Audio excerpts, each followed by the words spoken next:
আলহামদুলিল্লাহ, আল্লাহ সুবহানাহু ওয়া তাআলার জন্য সমস্ত তারিফ, সমস্ত প্রশংসা। যে আল্লাহ সুবহানাহু ওয়া তাআলা আমাদেরকে সৃষ্টির শ্রেষ্ঠ জীব করেছেন, মানুষ হিসাবে সৃষ্টি করেছেন, মুসলিম হিসাবে আমাদেরকে দুনিয়াতে ইসলাম ধর্ম গ্রহণ করার তৌফিক দান করেছেন, সালাফি মানহাজের অনুসারী হওয়ার তৌফিক দান করেছেন। সে আল্লাহর জন্য সমস্ত প্রশংসা। আলহামদুলিল্লাহ, দুরূদ এবং সালাম বর্ষিত হোক প্রিয় নবীর প্রতি, যাকে আল্লাহ রাব্বুল আলামিন শ্রেষ্ঠ নবী হিসাবে প্রেরণ করেছেন, যিনি মানুষদেরকে সত্যের পথ দেখিয়েছেন, যত কল্যাণকর কাজ রয়েছেন সবগুলির তিনি সংবাদ দিয়েছেন এবং সমস্ত অকল্যাণ থেকে তিনি আমাদেরকে সতর্ক করেছেন। যে রাসূল শ্রেষ্ঠ নবী, কিয়ামতের দিন যিনি আমাদেরকে সুপারিশ করবেন, যিনি আগে জান্নাতে প্রবেশ করবেন, সেই রাসূলের জন্য উজুত দ্বারায় বর্ষিত শান্তির বাণী। আল্লাহুম্মা সাল্লি আলাইহি, আল্লাহুম্মা বারিক আলাইহি।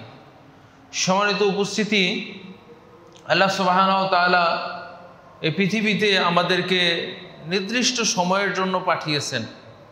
রাসূল সাল্লাল্লাহু আলাইহি সাল্লামের হাদিসের ভাষা অনুযায়ী এই উম্মতের বয়স হবে ৬০ থেকে ৭০ বছর। ৭০ বছরের বেশি খুব কম মানুষই বেঁচে থাকবে, আবার ৬০-এর আগেও অনেকে মারা যাবে। তো এই অল্প সময়ের মধ্যে আমরা কিছু সময় আমাদের শিশুকাল যায়, সেই সময়টা আমরা ভালো মন্দ বুঝি না।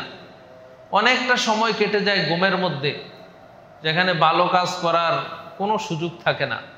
আর বাকি যে সময় থাকে, ওই সময়ের মধ্যে আল্লাহ রাব্বুল আলামিনের ইবাদত করার জন্যই মূলত পৃথিবীতে পাঠানো হয়েছে।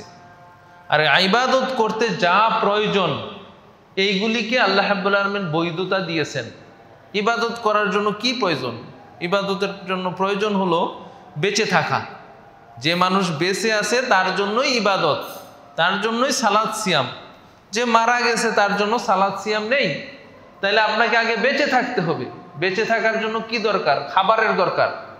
খাবারের জন্য আপনাকে চাকরি করতে হবে, নাহলে ব্যবসা বাণিজ্য করতে হবে, নাহলে কৃষিকাজ করতে হবে। তাহলে এই কাজটা একটা জরুরি কাজ।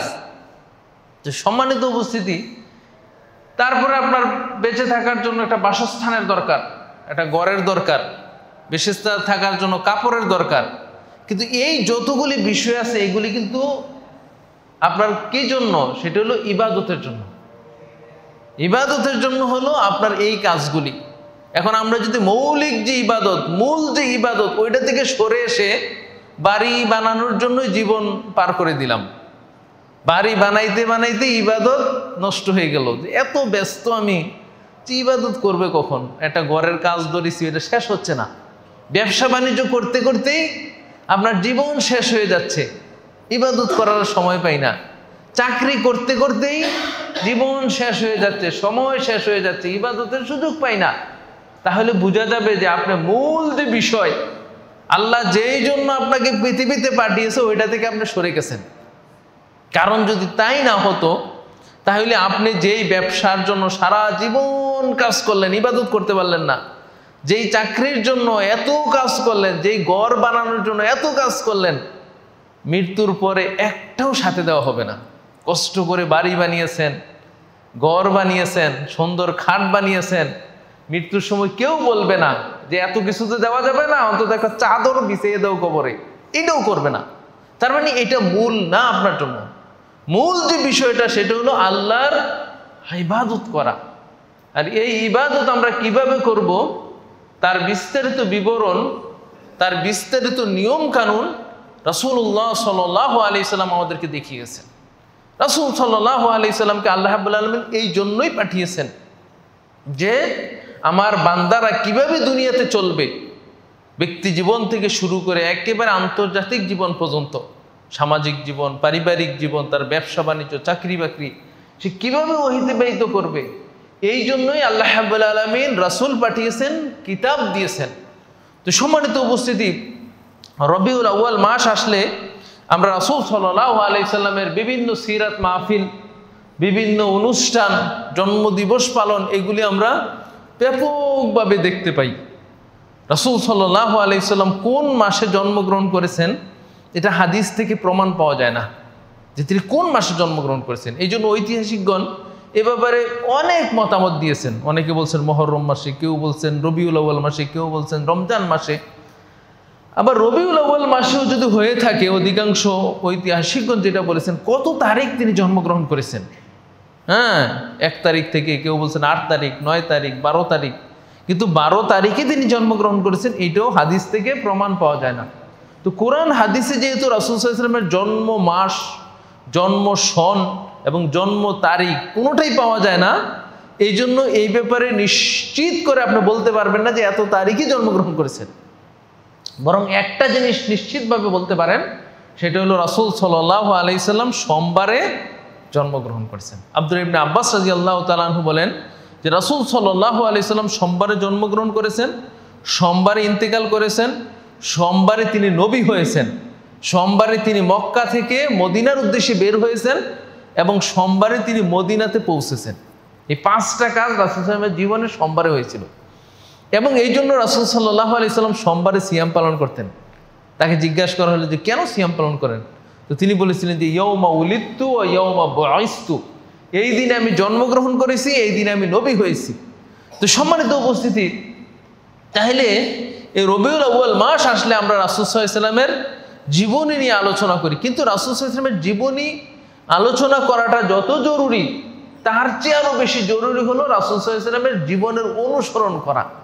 রাসূল সাল্লাল্লাহু আলাইহি সাল্লাম যেই পথ রেখে গেছেন, যেই পন্থা রেখে গেছেন, যেই নিয়ম নীতি আমাদেরকে দিয়ে গেছেন, এইটাকে অনুসরণ করা। তো সম্মানিত উপস্থিতি, আপনারা নিঃসন্দেহে অবগত হয়েছেন যে আমরা গত 2 জুমাতে রাসূল সাল্লাল্লাহু আলাইহি সাল্লামের যে হক রয়েছে, অধিকার রয়েছে, এগুলি আমরা আলোচনা করেছি, যেগুলি ছিল ঈমানের সাথে জড়িত, আন্তরিক সাথে জড়িত, অন্তরের সাথে জড়িত। সেগুলি কি বলেছি? 4টা হকের কথা বলেছিলাম। 1 নম্বর হলো রাসূল সাল্লাল্লাহু আলাইহি সাল্লামের প্রতি ঈমান আনা। রাসূল সাল্লাল্লাহু আলাইহি সাল্লামের যেই বিধান রেখে গেছেন, আল্লাহ তাকে যেই সম্মান দিয়েছেন, আল্লাহ তাকে যে মুজিজা দিয়েছেন, আল্লাহ রাব্বুল আলামিন তাকে যে বৈশিষ্ট্য দিয়েছেন, এইগুলির প্রতি আপনি দৃঢ়ভাবে বিশ্বাস করবেন। 2 নম্বর হলো তাকে সম্মান করা।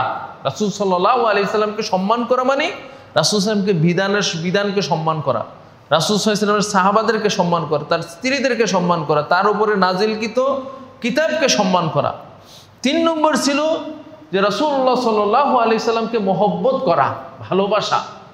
রাসূল সাল্লাল্লাহু আলাইহি সাল্লামকে নিজের জীবনের চাইতে বেশি ভালোবাসা, রাসূল সাল্লাল্লাহু আলাইহি সাল্লামের সুন্নাতকে ভালোবাসা। রাসূল সাল্লাল্লাহু আলাইহি সাল্লাম যে পথ দিয়ে গেছেন, যে মত দিয়ে গেছেন, যে কথা বলে গেছেন, এইগুলিকে ভালোবাসা, নিজের জীবনে এগুলি বাস্তবায়ন করা। আর 4 নম্বর বলেছিলাম যে রাসূল সাল্লাল্লাহু আলাইহি সাল্লামের ব্যাপারে বাড়াবাড়ি না করা, তাকে নিয়ে অনেক বাড়াবাড়ি হয়, এইগুলি আমরা বিস্তারিত বলেছিলাম আলহামদুলিল্লাহ। আজকে আমরা রাসূল সাল্লাল্লাহু আলাইহি সাল্লামের একটা অধিকার নিয়ে কথা বলবো, সেটা হলো কর্মগত অধিকার। কাজে কর্মে রাসূল সাল্লাল্লাহু আলাইহি সাল্লামের কি অধিকার আমরা আদায় করব, কি হক আদায় করব, এই বিষয়টা নিয়ে আলোচনা করব। আমা তৌফিক ইল্লা বিল্লাহ, আলাইহি তাওয়াক্কালতু ওয়া ইলাইহি উনীব।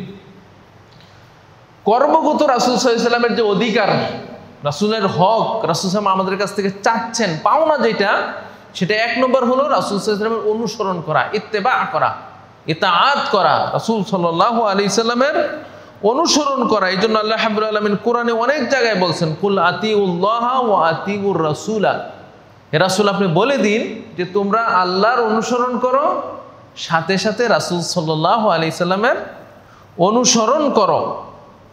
এবং এই অনুসরণ করা মুসলিম উম্মার জন্য একটা জরুরি বিষয়, যে উম্মার যারা রাসূল সাল্লাল্লাহু আলাইহি সাল্লামের অনুসারী দাবি করবেন, তাদের উপরে জরুরি বিষয় হলো রাসূল সাল্লাল্লাহু আলাইহি সাল্লামকে অনুসরণ করা।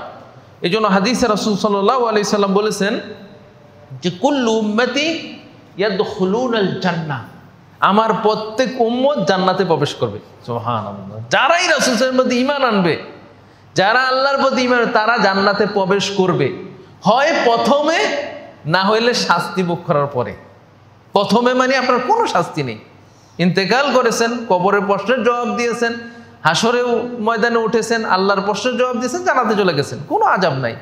আরেকজন হয়তো ঈমান আনছে কিন্তু অন্যায় করেছেন, পাপ করেছেন, তখন তার পাপের শাস্তি হবে, কবরে শাস্তি হবে, হাসরের ময়দানে শাস্তি হবে, অথবা জাহান্নামেও শাস্তি হতে পারে। কিন্তু যারাই মুহাম্মদ সাল্লাল্লাহু আলাইহি ওয়াসাল্লামের প্রতি ঈমান আনবেন তারা একদিন না একদিন জান্নাতে যাবেন। আল্লাহ রাসূল সাল্লাল্লাহু আলাইহি ওয়াসাল্লাম বলছেন আমার প্রত্যেক উম্মত জান্নাতে যাবে। তারপর রাসূল সাল্লাল্লাহু আলাইহি ওয়াসাল্লাম ইল্লা মান আবা, তবে যে জান্নাতে যেতে অস্বীকার করবে, জান্নাতে যেতে চাইবে না, সে ব্যতীত। রাসূল সাল্লাল্লাহু আলাইহি ওয়াসাল্লাম জান্নাতের ময়দান খুলে রেখেছেন, যারা যেতে চায় যাবে। তারপর যারা যেতে চায় না তারা যাবে না। সাহাবীরা আশ্চর্য হয়ে বললেন কি লা ওমান আবা ইয়া রাসূলুল্লাহ, হে আল্লাহর রাসূল কে এমন ব্যক্তি আছে যে জান্নাতে যেতে যাবে না? তখন রাসূল সাল্লাল্লাহু আলাইহি ওয়াসাল্লাম বলেন মান আতাআনি দাখালাল জান্নাহ, যে আমার অনুসরণ করবে সে জান্নাতে যাবে। সবাই জান্নাতে যেতে চায়, কিন্তু রাসূলের অনুসরণের কথা বললে আর নাই, রাসূলের দেখানো পথে চলতে বলে আর নাই। ব্যবসা বাণিজ্যে, চাকরি বাকরিতে, ইবাদতে, আমলে যখনই রাসূলের কথা বলা হয় তখন আর না। এই জন্য রাসূল সাল্লাল্লাহু আলাইহি ওয়াসাল্লাম মান আতানি দাখালাল জান্নাহ ওয়া মান আসানি ফাকাদ আবা, আর যে ব্যক্তি আমার অবাধ্য হবে, আমার কথা মানবে না, সেই মূলত জান্নাতে যেতে চায় না। সহিহ বুখারীর মধ্যে ৭২৮০ নম্বর হাদিসে রাসূল সাল্লাল্লাহু আলাইহি ওয়াসাল্লাম কথা বলেছেন। সম্মানিত উপস্থিতি, সাহাবাগণ রাসূল সাল্লাল্লাহু আলাইহি ওয়াসাল্লামকে কিভাবে অনুসরণ করতেন কয়েকটা উদাহরণ দিলে আপনি বুঝবেন। যে একজন সাহাবী আব্দুল্লাহ ইবনে আব্বাস রাদিয়াল্লাহু তাআলা আনহু বলেন যে একজন সাহাবীর হাতে রাসূল সাল্লাল্লাহু আলাইহি ওয়াসাল্লাম একটা স্বর্ণের আংটি দেখলেন। যে স্বর্ণের আংটি মুসলিম পুরুষদের জন্য পরা আরাম, আল্লাহ রাব্বুল আলামিন এটা নারীদের জন্য নির্ধারণ করে দিয়েছেন। এই যে নারীদেরকে এখানে আল্লাহ রাব্বুল আলামিন সম্মানিত করেছেন। স্বর্ণ রূপার মতো একটা গুরুত্বপূর্ণ পদার্থ, সবচেয়ে মূল্যবান পদার্থ বর্তমানে, মানে মূল্যবানদের মধ্যে অন্যতম, যে স্বর্ণ রূপের মতো এই জিনিসটা নারীদের জন্য, তারাই পরবে। তো রাসূল সাল্লাল্লাহু আলাইহি সাল্লাম একজন সাহাবীর হাতে একটা স্বর্ণের আংটি দেখলেন।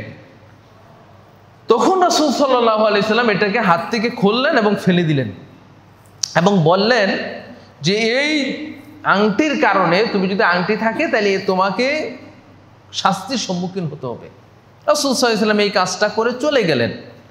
এখন তার সাথে যে একজন সাহাবী ছিলেন, তার বন্ধু ছিলেন, সে বলতেছেন যে তুমি এই আংটিটা কুড়াই নাও। রাসূল সাল্লাল্লাহু আলাইহি সাল্লাম তো ফেলে দিয়েছেন, রাস্তায় ফেলে দিয়েছেন বা অথবা জমিনে ফেলে দিয়েছেন, তুমি এটা কুড়িয়ে নাও, তুলে নাও, তুলে নিয়ে এটাকে তুমি বিক্রি করো, বিক্রি করে উপকার লাভ করো। তখন ওই সাহাবী বলতেছেন আল্লাহি, আল্লাহর কসম করে বলতেছি, লা আখুযুহু আবাদান, আমি কখনো ওই আংটিটা তুলবো না। ওয়াকাদ তারাহু রাসূলুল্লাহ সাল্লাল্লাহু আলাইহি ওয়াসাল্লাম, যেই আংটিটা রাসূল সাল্লাল্লাহু আলাইহি ওয়াসাল্লাম আমার হাত থেকে সরে ফেলে দিয়েছেন, ওই আংটিটা আমি কখনো তুলবো না। এটি হলো রাসূল সাল্লাল্লাহু আলাইহি ওয়াসাল্লামের অনুসরণ। যে রাসূল সাল্লাল্লাহু আলাইহি ওয়াসাল্লাম যেটাকে আমার হাত থেকে ফেলে দিয়েছেন ওইটাকে আমি আর তুলবো না, ওইটাকে এমনি আছে তো এটা চলে যাক, ওইটা আমার প্রয়োজন নেই। যে সম্মানিত উপস্থিতি, এটা দেখেন এই ঘটনাটা আমাদের জীবনে কি অবস্থা হয়। একটু যদি আমরা বলি যে একটু ভালো কাজের কথা, রাসূল সাল্লাল্লাহু আলাইহি ওয়াসাল্লামের সুন্নাতের কথা, দৃশ্যমান কয়েকটা বিষয়, টাকনুর নিচে কাপড় পরা, এটা আমরা সবাই জানেন, এটা হারাম বিষয়, কবিরা গুনাহ। এটার জন্য একজন পুরুষকে শাস্তি দেওয়া হবে যে টাকনুর নিচে কাপড় পরে। রাসূল সাল্লাল্লাহু আলাইহি ওয়াসাল্লাম নিষেধ করে গেছেন, কিন্তু এটা আমরা কয়জনে মানি না? মানে যখন এটা কঠিন হয়ে যায় অনেকের জন্য মানা, দাড়ি রাখার তো আরো কঠিন হয়ে যায়। রাসূল সাল্লাল্লাহু আলাইহি ওয়াসাল্লামের যেটাকে অনেকে সুন্নাত বলি, সুন্নাত ওই দৃষ্টিতে যে রাসূল সাল্লাল্লাহু আলাইহি ওয়াসাল্লাম দাড়ি রেখেছেন, কিন্তু হুকুমগতভাবে ওয়াজিব বা ফরজ, দাড়ি রাখাকে ওয়াজিব বা ফরজ বলা হয়েছে, আর এটাকে কর্তন করাকে হারাম বলা হয়েছে। এটাকে আমরা কয়জনে মানি? তার মানে রাসূল সাল্লাল্লাহু আলাইহি ওয়াসাল্লামের অনুসরণ সাহাবাগণ যেই মূল্য দিয়ে করতেন, যে নিজের টাকা পয়সা শেষ হয়ে যাক, নিজের সম্পদ শেষ হয়ে যাচ্ছে, তারপর রাসূল সাল্লাল্লাহু আলাইহি ওয়াসাল্লামের অনুসরণ। যেটা রাসূল সাল্লাল্লাহু আলাইহি ওয়াসাল্লাম ভালোবাসছেন এটা আমি ভালোবাসবো, যেটা রাসূল অপছন্দ করছেন এটা দ্বারে কাছেও আমি যাব না। সম্মানিত উপস্থিতি, এভাবে রাসূল সাল্লাল্লাহু আলাইহি সাল্লামের অনুসরণ করেছেন। আর এই রাসূল সাল্লাল্লাহু আলাইহি সাল্লামের অনুসরণটা হলো ইবাদত কবুলের অন্যতম শর্ত।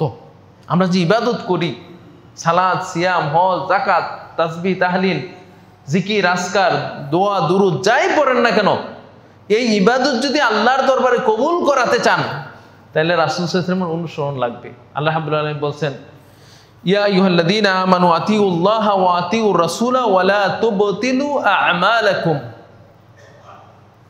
হে ঈমানদাররা তোমরা আল্লাহর অনুসরণ করো, রাসূলের অনুসরণ করো, ওয়ালা তুবতিলু আমালাকুম, তাদের অনুসরণ না করে তোমাদের আমলকে বিনষ্ট করো না। আল্লাহর অনুসরণ যদি না হয়, ইখলাস না থাকে, একমাত্র আল্লাহর জন্য ইবাদত, সালাতে আসছি একমাত্র আল্লাহর জন্য, সিয়াম রাখবো একমাত্র আল্লাহর জন্য, যত ইবাদত করি একমাত্র আল্লাহর জন্য, যদি এটা না হয় তাহলে ইবাদত বাতিল। আরেকটা শর্ত হলো যে রাসূলের তরিকা মতো, রাসূল যেভাবে করেছেন, যেভাবে করতে বলেছেন সেভাবে পালন করা, যদি না হয় তাহলে ইবাদত বাতিল হবে। সম্মানিত উপস্থিতি, এই ইবাদত রাসূল সাল্লাল্লাহু আলাইহি ওয়াসাল্লামের তরিকা মতো করতে হবে।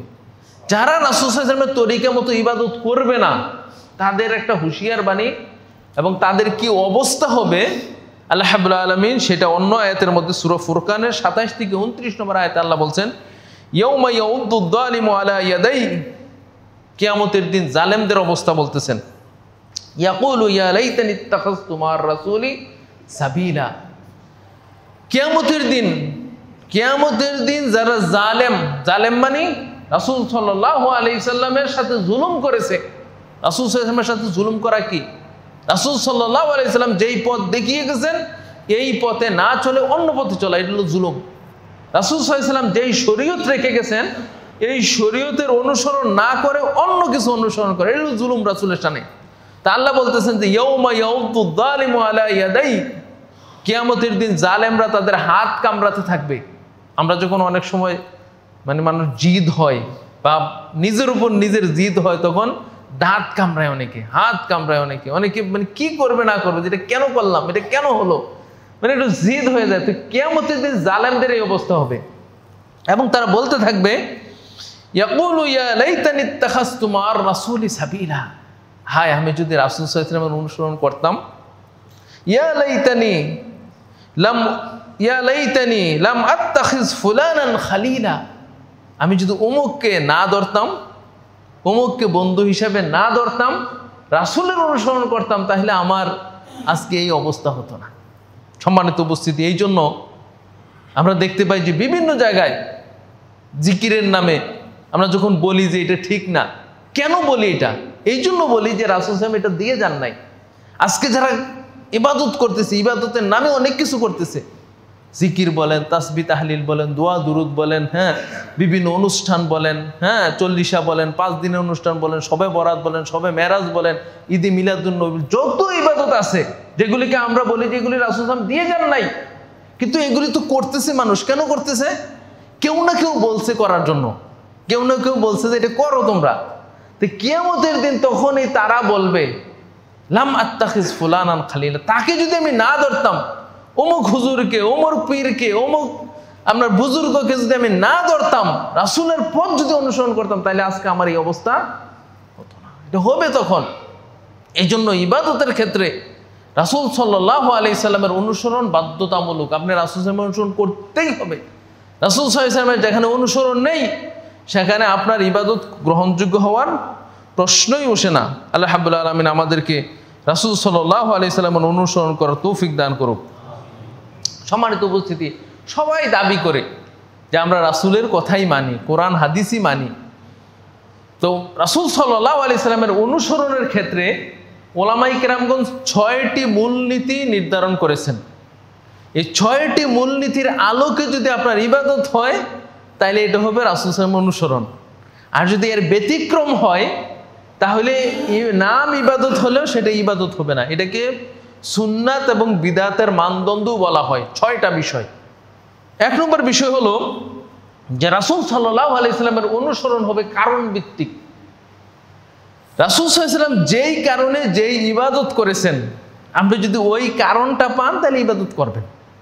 আবার রাসূল সাল্লাল্লাহু আলাইহি সাল্লাম অনেক কারণ পেয়েছেন, ইবাদত করার মতো অনেক সুযোগ ছিল, তার অনেক অনুষ্ঠান ছিল, অনেক আপনার জায়গা ছিল, স্থান ছিল, কিন্তু তিনি কোনো ইবাদত করেন নাই।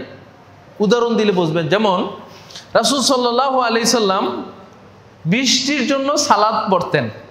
কখন পড়তেন? যখন বৃষ্টি হতো না। এটা হয়তো প্রত্যেক দিন পড়তেন না, প্রত্যেক মাসেও একবার পড়তেন না, বছরে একবার পড়তেন না, অনেক সময় দেখা যায় 1 বছরে 3 বারও পড়া লাগতো। কারণ এটা বৃষ্টির সাথে জড়িত। যদি বৃষ্টি না হয় তখন কি করবে? বৃষ্টি প্রার্থনার সালাত পড়তেন রাসূল সাল্লাল্লাহু আলাইহি ওয়াসাল্লাম। আবার যখন চন্দ্রগ্রহণের সালাত পড়তেন, কখন? প্রত্যেক দিন না, প্রত্যেক সপ্তাহে, প্রত্যেক মাসে, প্রত্যেক বছর না। যখন চন্দ্রগ্রহণ হতো, সূর্যগ্রহণের সালাত পড়তেন কখন? যখন সূর্যগ্রহণ হতো। তাহলে দেখেন রাসূল সাল্লাল্লাহু আলাইহি ওয়াসাল্লাম একটা কারণের সাথে কিছু ইবাদত করতেন, যে যখন বৃষ্টি হতো না তখন তিনি এক সালাত পড়তেন, যখন চন্দ্রগ্রহণ হতো তখন এক সালাত পড়তেন, যখন সূর্যগ্রহণ হতো তখন তিনি সালাত পড়তেন। এখন আমরা যখন এই কারণগুলি পাবো তখন আমরা ইবাদত করব। আবার দেখেন রাসূল সাল্লাল্লাহু আলাইহি ওয়াসাল্লাম অনেক কারণ পেয়েছেন, তিনি কিন্তু কোনো ইবাদত করেন না। যেমন তিনি মক্কা বিজয় করেছেন, মক্কা বিজয় একটা কারণ।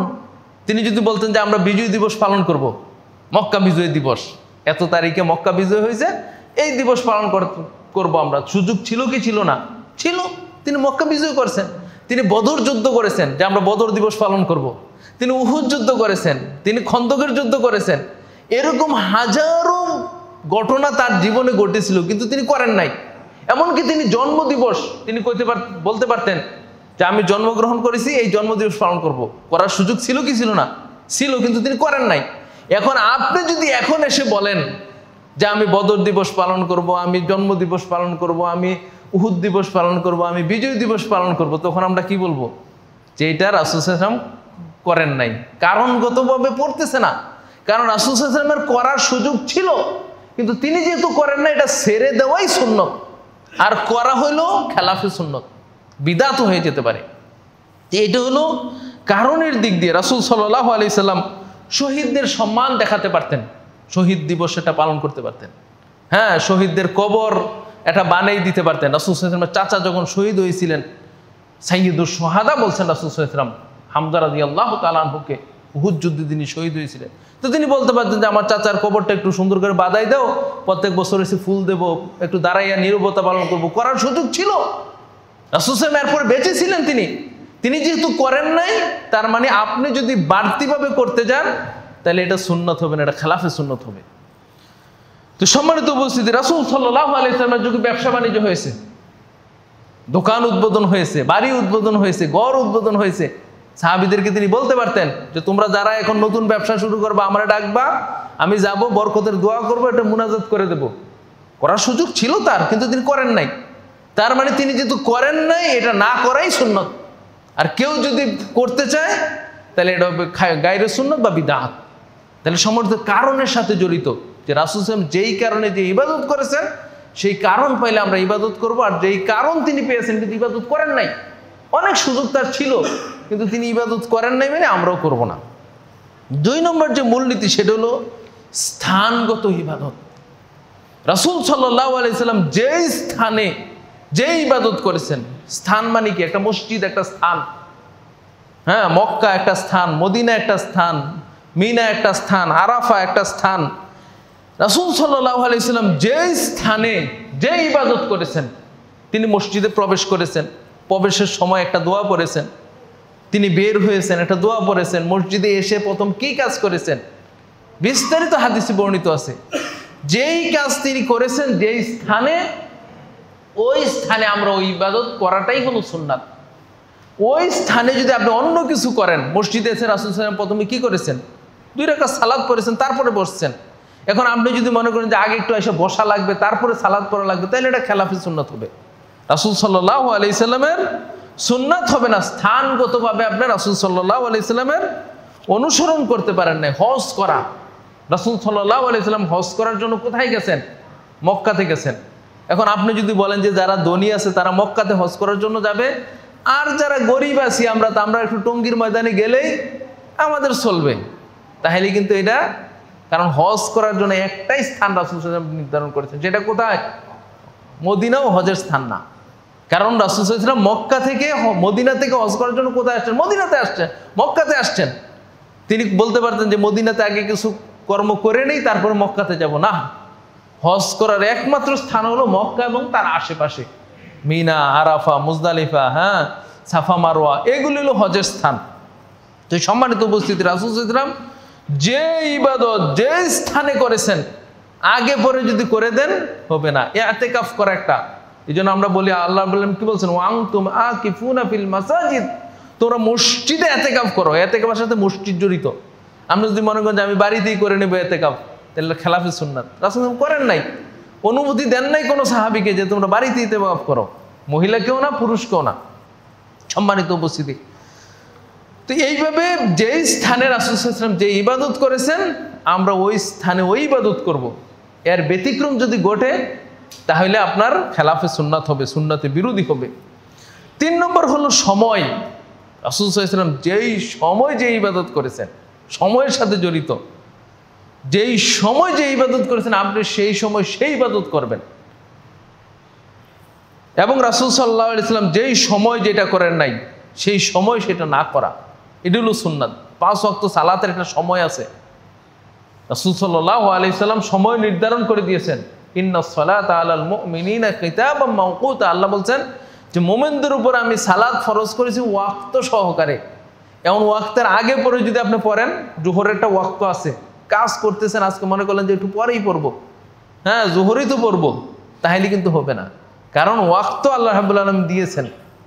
সম্মানিত উপস্থিতি, আজানের আগে একটা সময়, আজানের আগে রাসূল সাল্লাল্লাহু আলাইহি ওয়াসাল্লাম কি করতেন? আজান দিতেন। আজান দেওয়া, আপনি যদি মনে করেন যে আজান না দিয়ে অন্য কিছু দেব, আবার দেখেন ঈদের সালাতে কিন্তু রাসূল সাল্লাল্লাহু আলাইহি ওয়াসাল্লাম কোনো আজান দিতেন না, জানাজার সালাতে কোনো আজান দিতেন না। আপনি মনে করলেন যে আজকে ঈদের দিন একটা আজান দিয়ে দিই, হ্যাঁ মাইক যেহেতু ফাঁকা আছে, মুয়াজ্জিন সাহেব ছুটিতে আছে, হইবে না, কারণ ঈদের অনেক জামাত লোক হবে। রাসূল সাল্লাল্লাহু আলাইহি ওয়াসাল্লাম যেটা করেন নাই এটা আপনার করা যাবে না। সম্মানিত উপস্থিতি, সময়ের আর একটা দেখেন, এই যে শবে বরাতের আমরা বলি লাইলাতুন নিসফু মিন শাবান, এই সময়ে 15ই শাবান তো রাসূল সাল্লাল্লাহু আলাইহি ওয়াসাল্লামের জীবনে অতিবাহিত হয়েছে, কিন্তু তিনি কি করছেন এটা দেখতে হবে। এটা সময়গত ইবাদত। ওই সময়ে সাহাবীরা ওই দিনে কি করছেন, যা করছেন তাই করাই সুন্নাত। এর বাড়তি যদি আপনি কোনো কিছু করেন তাহলে এটা কি হবে? সময়গতভাবে সুন্নত, খেলাফে সুন্নত হয়ে যাবে। সম্মানিত উপস্থিতি, এইভাবে রাসূল সাল্লাল্লাহু আলাইহি সাল্লামের ইবাদত করতে হবে, তার রাসূল সাল্লাল্লাহু আলাইহি ওয়াসাল্লাম অনুসরণ করতে হবে, আল্লাহর ইবাদত করতে হবে সময়ের সাথে সংশ্লিষ্ট রেখে।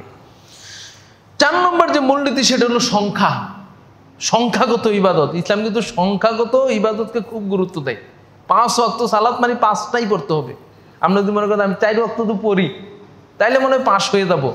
আমাদের মধ্যে কি 100-র মধ্যে 33 পাইলেই পাস। তা আপনি যখন 10টা প্রশ্নের মধ্যে আপনি 4টা প্রশ্নের উত্তর দিলেই পাস। আপনি যদি মনে করেন যে 5 ওয়াক্ত সালাত 4 ওয়াক্ত তো আমি পড়ি, ফজরটা একটু কষ্ট হয়, ঘুম থেকে উঠতে পারি না, না 5 ওয়াক্ত সালাত মানে 5 ওয়াক্তই পড়তে হবে। এর কম বেশি যদি হয় তাহলে হবে না। কাবা করে তাওয়াফ করা, 7টা তাওয়াফ করা লাগে। যারা হজে গেছেন মনে করলেন যে একটা তাওয়াফ আর করি নাই, দুর্বলতার কারণে ছেড়ে দিয়েছি, হবে না। মানে সংখ্যাগতভাবে যা দিয়েছেন তাই করতে হবে। সালাতের পরে 33 বার সুবহানাল্লাহ, 33 বার আলহামদুলিল্লাহ, 34 বার অনেকে বলছেন, আবার অন্য হাদিসে আসছে 33 বার, এবং একবার কি বলা লা ইলাহা ইল্লাল্লাহ বলে শেষ করা 100 বার করা।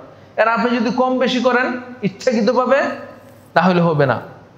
সম্মানিত উপস্থিতি, সালাত, এই যে জুমার সালাত 2 রাকাত, 2 রাকাতই আমি যদি মনে করি যে আজকে বৃষ্টির দিন, আপনার বাড়িতে যেও কোনো কাজ নাই, তো আজকে 4 রাকাত পড়াই দেই, আপনারা মানবেন?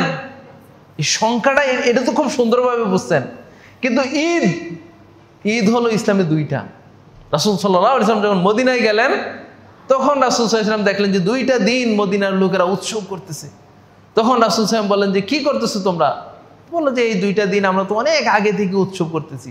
তখন রাসূল সাল্লাল্লাহু আলাইহি ওয়াসাল্লাম বলেন ইন্নাল্লাহা কাদ আবাদালা বিহিমা খায়রুম মিনহুমা, আল্লাহ রাব্বুল আলামিন এই 2 দিনের পরিবর্তে তোমাদেরকে 2টা ঈদ দিলেন, ঈদুল ফিত্রি ও ঈদুল আযহা। 2 মনে রাখবেন কিন্তু সংখ্যা।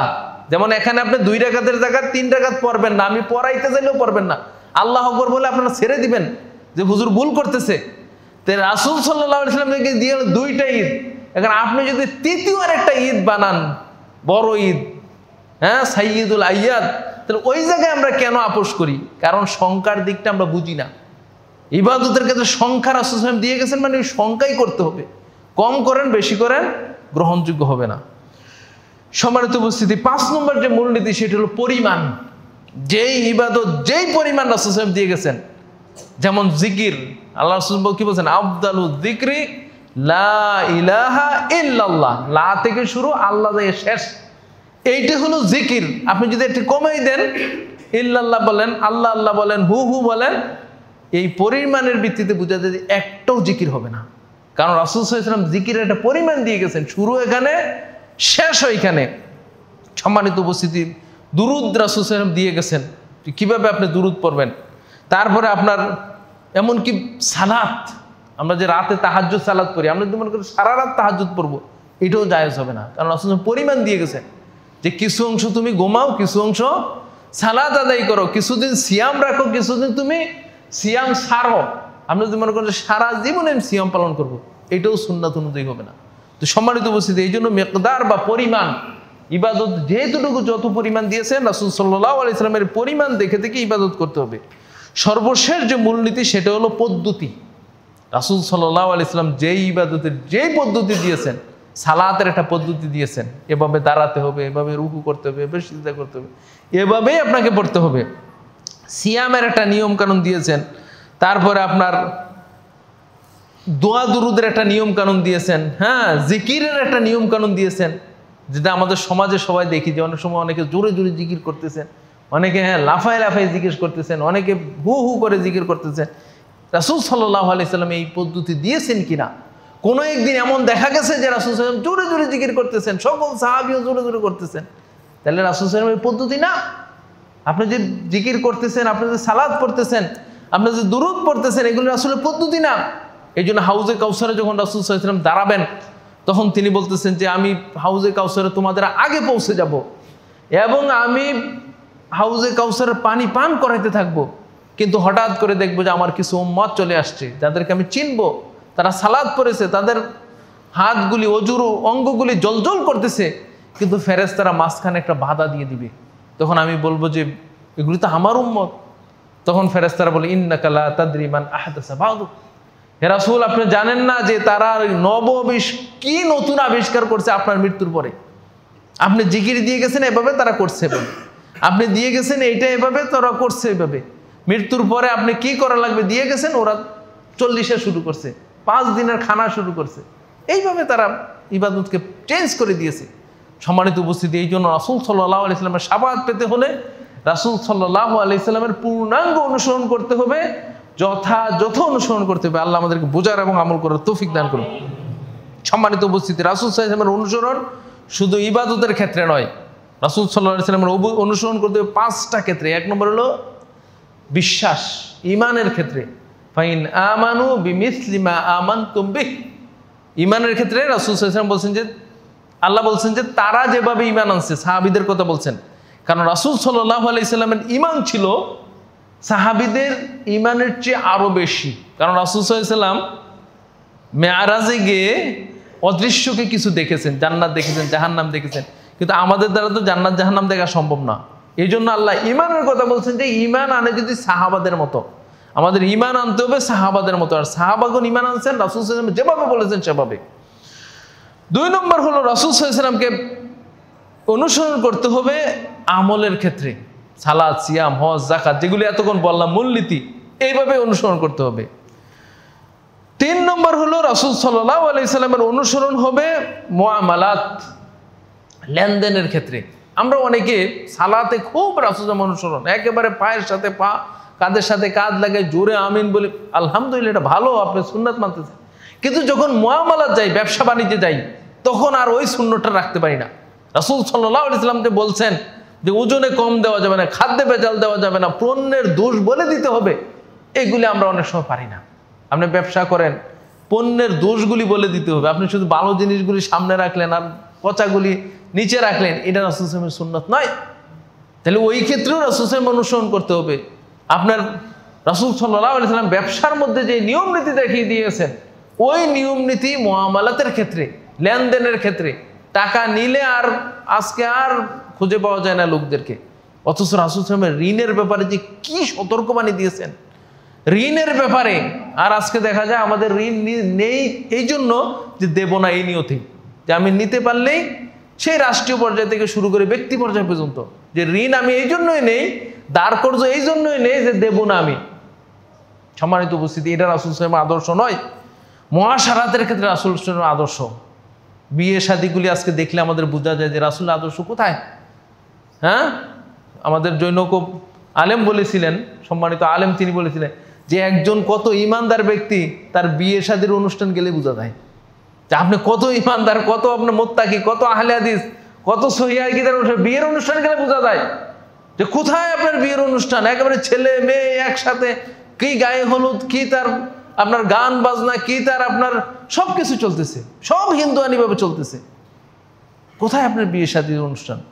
এই জন্য মুআমালাত, মুআশারাত, আপনার ছেলে মেয়ের সাথে কীরকম ব্যবহার, পিতার সাথে কীরকম ব্যবহার, প্রতিটা বিষয় রাসূল সাল্লাল্লাহু আলাইহি ওয়াসাল্লাম বলে দিয়েছেন। এইভাবে রাসূল সাল্লাল্লাহু আলাইহি ওয়াসাল্লামের অনুসরণ করতে হবে। আল্লাহ আমাদেরকে বুঝার তৌফিক দান করুক। সম্মানিত উপস্থিতি, আমরা শেষের দিকে চলে যাচ্ছি যে রাসূল সাল্লাল্লাহু আলাইহি ওয়াসাল্লামের অনুসরণের ক্ষেত্রে আজকাল অনেকটা সারাসারি দেখা যায়। আজকে যে আহলে কোরআনের কথা বা সুন্নাহ অস্বীকারী কথা অনেক একদল লোক এখন ব্যাপকভাবে ছড়িয়ে পড়েছে। তারা মনে করে রাসূল সাল্লাল্লাহু আলাইহি ওয়াসাল্লামের সুন্নাত প্রয়োজন নেই। তারা বলে যে আল্লাহর কোরআনই যথেষ্ট। আল্লাহ রাব্বুল আলামিন কোরআনে যা বলছেন, তিনি কোরআনের মধ্যে সব কিছু বলে দিয়েছেন। তিবিয়ানান লিকুল্লি শাই, আল্লাহ বলছেন যে কোরআনের মধ্যে আমি সব বলে দিয়েছি। তারা মনে করে যে এই যে আল্লাহ কোরআনে সব বলে দিয়েছেন। ফলে রাসূল সাল্লাল্লাহু আলাইহি সাল্লামের সুন্নাত, রাসূল সাল্লাল্লাহু আলাইহি সাল্লামের আদর্শ, রাসূল সাল্লাল্লাহু আলাইহি সাল্লামের হাদিসকে তারা আজকে ব্যাপকভাবে এটা আজকে অস্বীকার করতেছে। ব্যাপকভাবে তারা রাসূল সাল্লাল্লাহু আলাইহি সাল্লামের হাদিস থেকে মানুষকে দূরে সরিয়ে রাখতেছে। এটা রাসূল সাল্লাল্লাহু আলাইহি সাল্লামের অনুসরণের ক্ষেত্রে ব্যাপক জুলুম। রাসূল সাল্লাল্লাহু আলাইহি সাল্লামের আজকে অনুসরণকে তারা গুরুত্ব দেয় না। তারা মনে করেন যে কোরআনে আমরা পেয়েছি, আমরা বুঝতেছি, হ্যাঁ কোরআনের অনুবাদ হয়ে গেছে, তাফসির হয়ে গেছে, কোরআন মানলেই চলবে। এই জন্য সম্মানিত উপস্থিতি, কোরআন দিয়ে আপনার কোনো ইবাদত করাই সম্ভব না। একটা দুই রাকাত সালাত আদায় করবেন, এটাও সম্ভব না। আপনি সিয়াম পালন করবেন, এটা মানে কোনো ইবাদত করাই সম্ভব না। কোরআনে শুধু বলা হয়েছে তোমরা সালাত আদায় করো, তোমরা রুকু করো, সিজদা করো। রুকুতে কি পড়বেন, সিজদায় কি পড়বেন, কয় রাকাত সালাত পড়বেন, কয় ওয়াক্ত সালাত পড়বেন, হ্যাঁ এই বিস্তারিত কোরআনে বর্ণিত হয় নাই। কোরআনের আল্লাহ রাব্বুল আলামিন মূলনীতি দিয়েছেন, আর কোরআনের সাথে আল্লাহ রাব্বুল আলামিন রাসূল সাল্লাল্লাহু আলাইহি ওয়াসাল্লামকে পাঠিয়েছেন, যিনি মানুষদেরকে বিস্তারিতভাবে তার জীবনের আদর্শ কোরআনটাকে বুঝিয়েছেন, আর এইগুলি হাদিসের মধ্যে লিপিবদ্ধ হয়েছে। সম্মানিত উপস্থিতি, এই জন্য রাসূল সাল্লাল্লাহু আলাইহি সাল্লামের হাদিসকে যথাযথভাবে অনুসরণ করতে হবে। আরেকটা বিষয় আমাদের সমাজে দেখা যায়, রাসূল সাল্লাল্লাহু আলাইহি ওয়াসাল্লামের হাদিসের ব্যাপারে তারা সুন্নাত এবং হাদিস এই দুইটাকে পার্থক্য করে। তারা বলে যে হাদিস মানা যাবে না, সুন্নাত মানতে হবে। এই জন্য বলতে হয় যে রাসূল সাল্লাল্লাহু আলাইহি সাল্লাম হ্যাঁ এতটা বিয়ে করেছেন, রাসূল সাল্লাল্লাহু আলাইহি সাল্লাম দাঁড়িয়ে প্রস্রাব করেছেন, মানে এগুলো হলো হাদিস। তো সম্মানিত উপস্থিতি, হাদিস এবং সুন্নাত এই পার্থক্যটা যুগ যুগ ধরে কোনো আলেম করে নাই, বর্তমান যুগ ছাড়া। বর্তমান যুগে এসে কিছু কিছু লোক তারা এই পার্থক্যটা করেও রাসূল সাল্লাল্লাহু আলাইহি ওয়াসাল্লামের হাদিসের ব্যাপারে সন্দিহান সৃষ্টি করতে চায়। হাদিস এবং সুন্নাহর মধ্যে কোনো পার্থক্য নেই। কিছু কিছু হাদিস আছে আপনি শুধু বিশ্বাস করবেন। রাসূল সাল্লাল্লাহু আলাইহি ওয়াসাল্লাম মেয়ারাজে গেছেন, এটা আপনি পালন করবেন কিভাবে? রাসূল সাল্লাল্লাহু আলাইহি ওয়াসাল্লাম জান্নাত দেখেছেন, আপনি কিভাবে পালন করবেন? রাসূল সাল্লাল্লাহু আলাইহি ওয়াসাল্লাম আল্লাহর সাথে কথা বলেছেন, এটা কিভাবে পালন করবেন? এটা তো করা সম্ভব নয়, কারণ কি আপনি বিশ্বাস করবেন শুধু, এটাই যথেষ্ট আপনার জন্য। আবার কিছু কিছু বিষয় আছে রাসূল সাল্লাল্লাহু আলাইহি ওয়াসাল্লামের জন্য খাস ছিল, যে রাসূল সাল্লাল্লাহু আলাইহি সাল্লাম তিনি তার জন্য অনেক বিষয়গুলি খাস ছিল নবী হিসাবে। তো সম্মানিত উপস্থিতি, এই জন্য কোরআন এবং হাদিস এবং সুন্নাহ এটার মধ্যে পার্থক্য করা যাবে না, বরং হাদিস যেটা সেটাই সুন্নাহ। এবং সকল আলেমগণ হাদিসের সংজ্ঞায় যা বলছেন, সুন্নাহর সংজ্ঞায় তাই বলছেন। আর হলো যে কোরআনকে মানার কথা বলে হাদিসকে অস্বীকার করা যাবে না বা হাদিসকে মানা যাবে না, এটা বলা যাবে না। আমরা একটা বিষয় নিয়ে আলোচনা করলাম, সেটা হলো রাসূল সাল্লাল্লাহু আলাইহি ওয়াসাল্লামের অনুসরণ। 2 নম্বর যে হক, কর্মগত হক, সেটা হলো রাসূল সাল্লাল্লাহু আলাইহি ওয়াসাল্লামের বিচার ফায়সালা মেনে নেওয়া। রাসূল সাল্লাল্লাহু আলাইহি ওয়াসাল্লাম যে বিচার ফায়সালা করেছেন, ফায়সালা দিয়ে গেছেন তিনি, যে এই অপরাধ করলে এই শাস্তি হবে, এই অন্যায় করলে এই শাস্তি হবে, এইগুলি বিচার কার্য মেনে নেওয়া। আজকে মুসলিম সমাজ, আমরা মনে করি যে বাংলাদেশ মুসলিম অধ্যুষিত দেশ এবং 91% মুসলিম সরকারি হিসাব অনুযায়ী, কিন্তু আমাদের বিচার ব্যবস্থার মধ্যে এই বিষয়গুলি আজকে নেই। আজকে আমরা বিচার ব্যবস্থা সেই পাশ্চাত্যদের দাঁড় করা আজকে বিচার ব্যবস্থা করতেছি।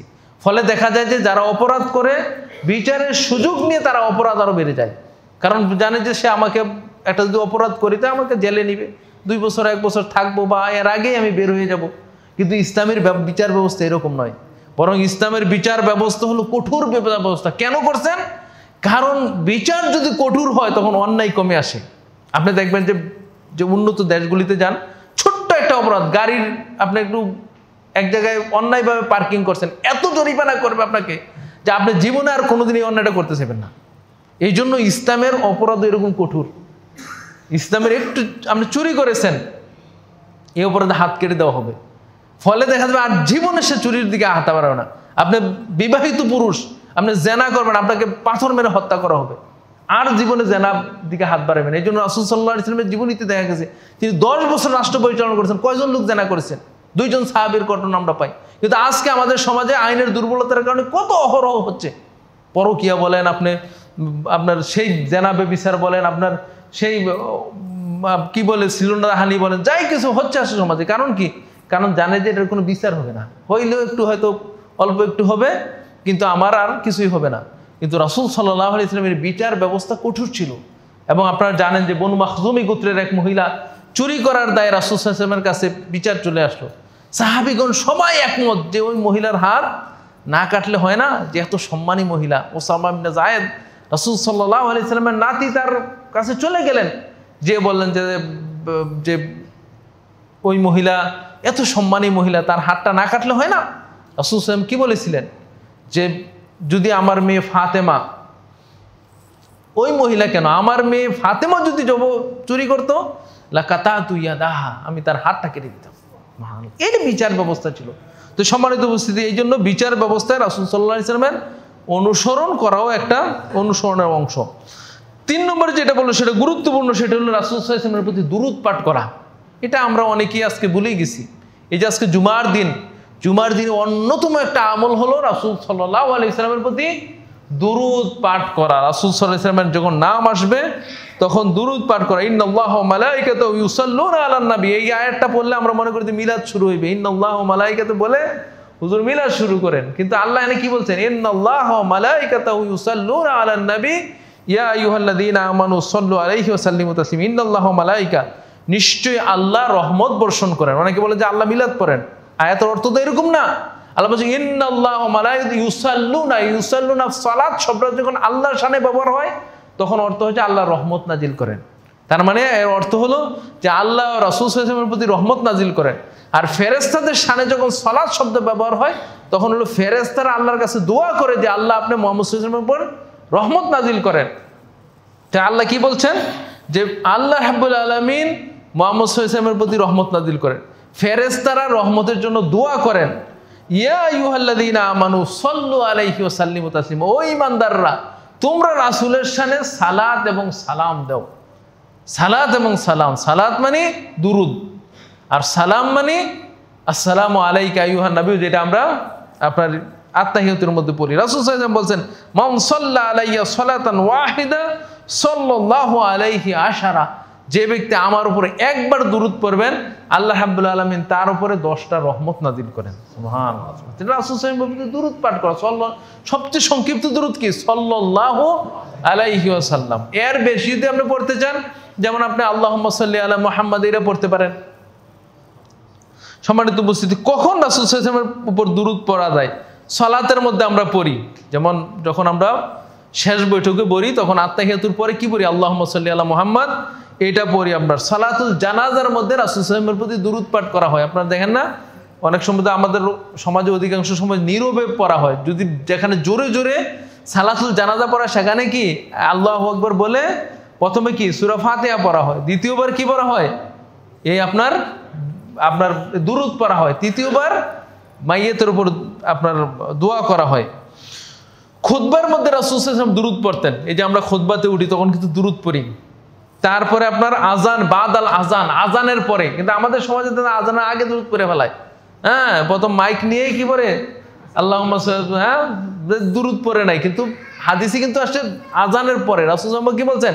ইজা সামি'তুমুল মুয়াজ্জিন ফাকুলু মিসলু মা ইয়াকুল মুয়াজ্জিন, যখন মুয়াজ্জিনের কথা তোমরা শোনো, আল্লাহু আকবার শোনো, তখন মুয়াজ্জিন যা বলে তোমরা তাই বলো। সুম্মা সাল্লু আলাইহা, সুম্মা বলা হয়েছে আজান শেষ, তারপরে সুম্মা সাল্লু আলাইহি, তারপরে তোমরা আমার উপর সালাত পড়ো, মানে দুরূদ পড়ো।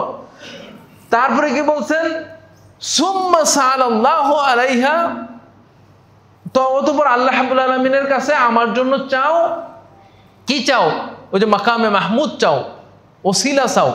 মান সাআলাল্লাহু লিয়াল ওসিলা হাল্লাত লাহু শাফাআহ, যে ব্যক্তি আমার জন্য আল্লাহর কাছে ওসিলা চাইবে তার জন্য শাফাআত ওয়াজিব হয়ে যাবে। সুবহানাল্লাহ। এই জন্য আজানের জবাব দেওয়া, তারপরে দুরূদ পড়া, তারপরে যে দোয়াটা পড়ি ওসিলাটা কি, আল্লাহুম্মা রাব্বা হাযিহিদ দাওয়াতিত তাম্মা ওয়াস সালাতিল কায়িমা আতি মুহাম্মাদানিল ওয়াসিলাতা ওয়াল ফাদিলা। হে আল্লাহ, আপনি মুহাম্মদ সাল্লাল্লাহু আলাইহি ওয়াসাল্লামকে ওসিলা এবং ফাদিলা দান করুন।